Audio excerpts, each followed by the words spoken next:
Assalamu alaikum, I'm Arfa and welcome to my channel Friedandtasted. All the recipes here are tried and tested. Today I'm making my husband's favorite, a very common Italian dessert, tiramisu. Like a trifle, tiramisu can have as many layers as you want.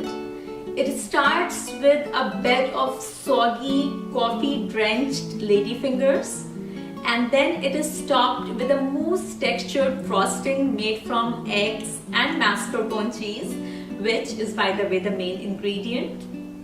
Instead of making individual ladyfingers, I will bake a cake. The same batter can also be used to make ladyfingers if you want, but I somehow feel it's an unnecessary hassle to do it, so I'll just bake it as a cake. Also, a traditional tiramisu has rum or brandy in it. I'll be replacing the alcohol part with Kahlua, which you will get to know later in this video. I have gone through a lot of recipes and then came up with my own version. So let's get started.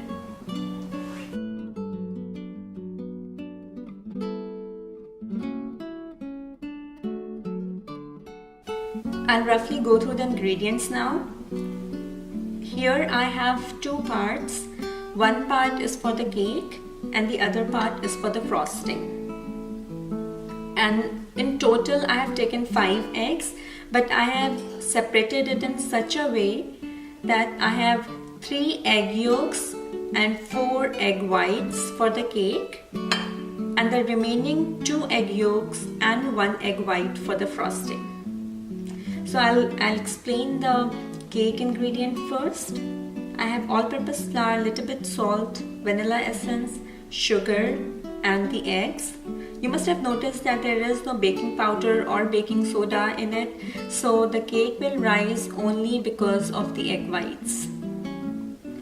For the frosting, I have half cup heavy whipping cream. This is a concentrated coffee. So I have taken like 2 tablespoons of coffee in just 2 tablespoons of water. So it's called Kahlua. So it's a concentrated version of coffee. Some sugar, mascarpone cheese. It's very important to use mascarpone cheese for tiramisu. Then the 1 egg white and 2 egg yolks. Plus I also have some extra coffee here that I will be diluting with water later on. I'm preheating the oven at 375 Fahrenheit or 190 Celsius. I have taken a baking dish and its dimensions are 11 into 7, and I have lined it with parchment paper and greased it with little bit oil. The first step is to whip the egg whites. One has to be very careful in this process that there is not a single drop of water in it, otherwise it will not whip up until hard peaks, and that is exactly what we want it to be. So this step is very crucial. So first I will whip it until soft peaks are formed. The soft peaks are formed, and now I will take half of the sugar that I have to use in the cake and whip it again until hard peaks are formed.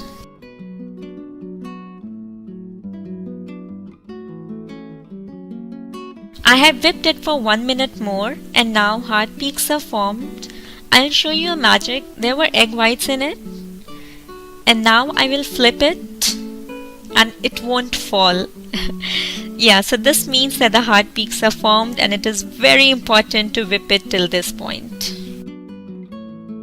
And now in a big bowl, I'm taking egg yolks.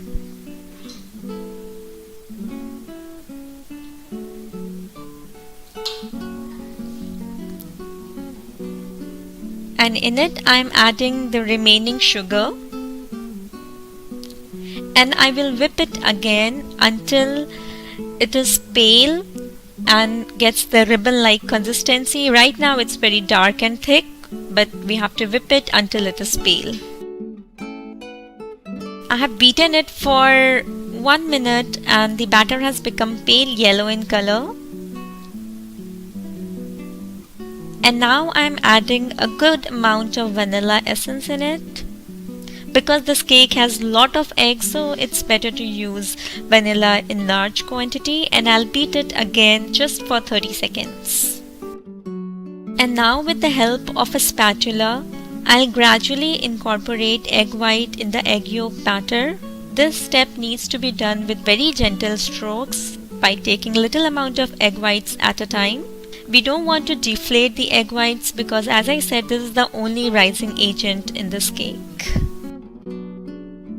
I have mixed all the egg whites and egg yolks and the batter has a very airy texture.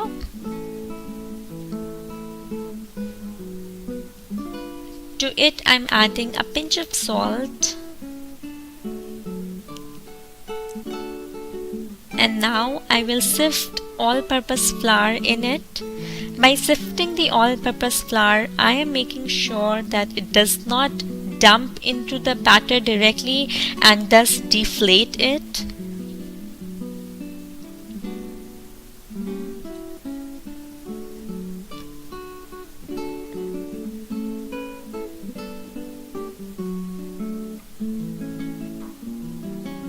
And now with very gentle strokes, once again I'll try to scrape the sides of the bowl and incorporate all the flour into the batter.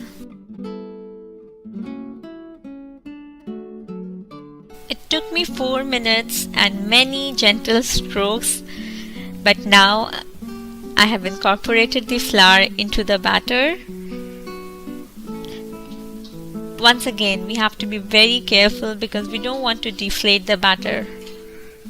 And now I'm transferring it to this parchment lined baking dish.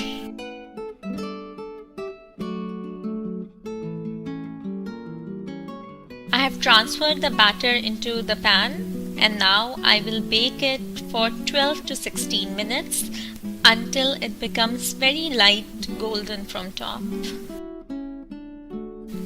Wow, what a beautiful color! And now I will let it cool down, and in the meanwhile I will prepare the frosting. For the frosting I will start with whipping heavy cream. Just like egg whites, I'll first whip the heavy cream until soft peaks, and now I will add some of the sugar and then whip it again until hard peaks are formed. It's very important that the cream is directly out of fridge. I have whipped it for a minute at high speed and it has become very thick. And I'll just keep it aside. This is how hard peak looks like. I have taken simmering water on the stove and on top of it I'm placing another bowl. I'm placing it in such a way that the bottom of the bowl does not touch the water. And now I'm adding eggs in it and the remaining sugar, and I'll whisk it until it doubles in volume.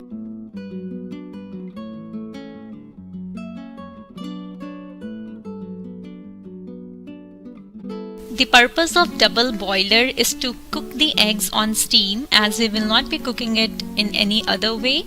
It's been 3 minutes and it has doubled. I have transferred the same bowl on the counter now and I will beat it once again for 3 minutes until it is cooled down.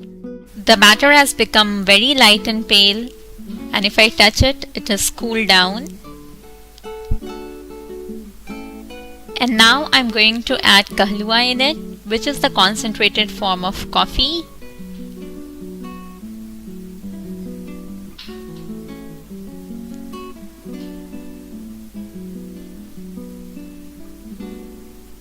And now I'm going to add mascarpone cheese.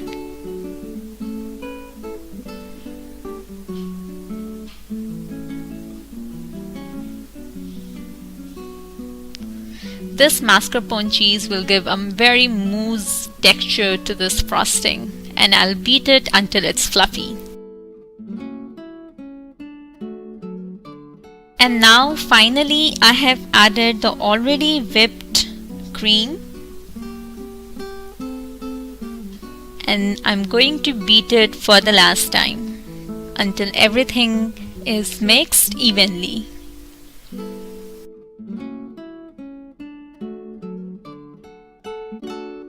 Now the tiramisu rich frosting is ready. I'll just keep it in fridge for a few minutes. In the meanwhile, I'll check the cake. The cake has cooled down and now I'm slicing it from between. The cake slices will be very thin, but that is the whole point of this cake.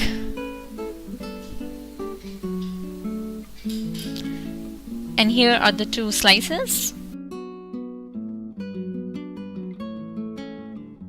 I was sleepy, so thought of preparing a cup of coffee for me. No, I'm making this coffee to pour it over the cake. In it, I'm adding 350 ml of hot water. I have let the coffee sit until it reaches room temperature. And I have this cake slice in the same pan in which I baked it. And I'm dripping coffee all over the cake. It might seem that it's enough and you should stop, but no. Keep pouring it more and more because we want the slice to completely absorb the coffee. Cover all the corners.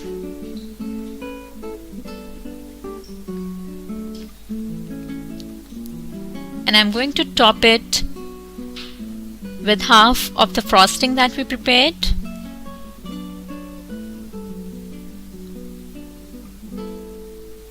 And spread it evenly all over the cake.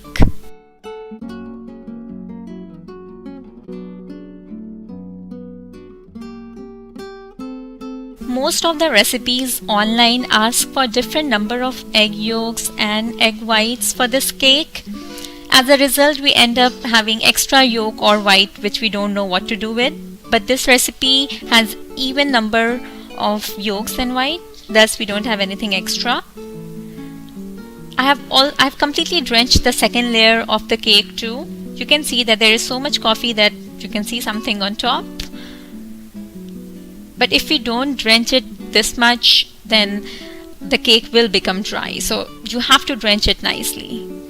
And now I'm going to top it with another thick layer of mascarpone cheese. So I have made 2 layers. You can make as many layers as you want depending on the height of the pan. And now I will cover it with a cling wrap and keep it in the fridge for at least 8 hours. The minimum is 8 hours so that the cake absorbs everything and all the flavor is mixed together. Preferred overnight or as much as you can resist. It's been 8 hours and now I'm going to serve this cake. I have dusted cocoa powder on half of the plate just for the decoration purpose. And now I'm also dusting cocoa powder on the cake slices. I've cut the cake into small squares. This dusting of cocoa powder is an essential part as it gives a very nice flavor to the cake. This is not something that you have to skip, and it is not only for the decoration purpose. It has its own flavor. And now I will carefully lift up one of the cake slice and place it in the center. I'm going to do a little bit more decoration. You can also drizzle chocolate syrup on top of it. It has an additional flavor of its own. I have prepared this curved chocolate triangle at home. You can put any kind of chocolate decoration on top of it. You can place it horizontally or vertically. Just insert it into the frosting. And finally, just top it with mint leaves. Ready!